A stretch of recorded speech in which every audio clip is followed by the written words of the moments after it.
ibintu bitatu rero utagomba kwibagirwa ku mahoro ari mu bwami bw'Imana. Icya mbere nk'uko twabibonye muri Zaburi no muri Yohana 14 nuko atangwa n'Imana. Icya kabiri nk'uko tubibonye muri Yohana 16:33 nuko ayo mahoro ari mu mwuka wera.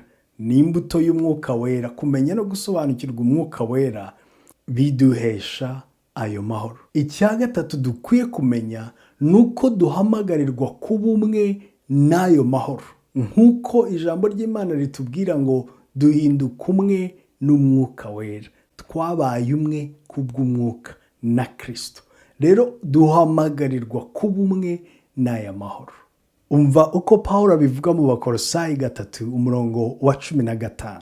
Mureke amahoro ya Kristo atwarire mu mitima yanyu, ayo mwahamagariwe kuba umubiri